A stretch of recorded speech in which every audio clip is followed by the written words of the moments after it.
ตอนเช้าของวันที่28 พฤศจิกายน 2025 อยู่ที่เดินสนามหลวงได้จัดการประสานใหญ่ทุกภาคส่วนเพื่อเกี่ยมความพร้อมรอบด้านให้แก่พิธีเดินขบวนสวนสนามวันสถาปนาสาธารณรัฐประชาธิปไตยปราศสุลาวครบรอบ50 ปี2ธันวาคม 1975 หา2ธันวาคม 2025มีการนำภาครัฐขั้นสูงภาคส่วนที่เกี่ยวข้องและกองกำลังสวนสนามทุกภาคส่วนเข้าร่วมสหายพลโทใส่ใจกรมสิทธิ์รองรัฐมนตรีกระทรวงป้องกันประเทศหัวหน้ากรมใหญ่เสนาธิการกองทัพผู้บัญชากองกำลังเดินขบวนสวนสนามได้ให้สัมภาษณ์เกี่ยวกับความพร้อมของบรรดากองกำลังสวนสนามว่าเจ้าสำหรับการฝึกซ้อมในวันที่28 พฤศจิกายน 2025ในการเกี่ยมความพร้อมรอบด้านให้แก่การเดินขบวนสวนสนามเพื่อเฉลิมฉลองวันชาติที่2ธันวาคมครบรอบ50 ปีเฮาได้ตีราคาและมีความพร้อมขึ้นแนวใดจะขอแสดงความขอบใจต่อ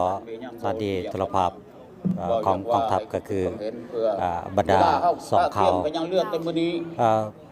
การจะตั้งซ้อมใหญ่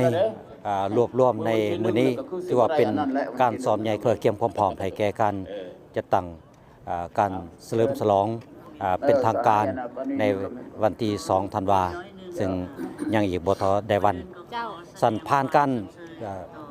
ฝึกซ้อมในมื้อนี้สังเกตเห็นว่า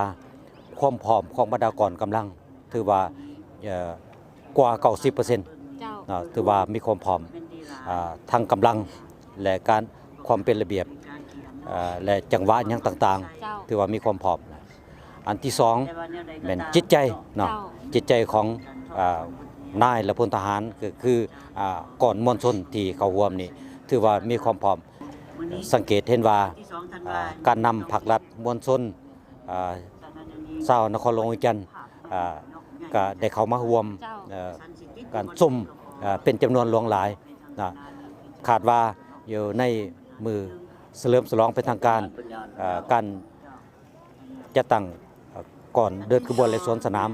จะมีความพร้อมและมีความสวยงามที่บ่น้อยกว่าในการฝึกซ้อมในมื้อนี้ขอบใจเจ้าขอบใจมาถึงปัจจุบันทุกภาคส่วนแม่นมีความพร้อมเฮ็ดสำเร็จหน้าที่ในการเดินขบวนสวนสนามในพิธีเฉลิมฉลองวันสถาปนาสาธารณรัฐประชาธิปไตยปราศสุลาวครบรอบ50 ปีซึ่งจะจัดขึ้นในวันที่2ธันวาคม 2025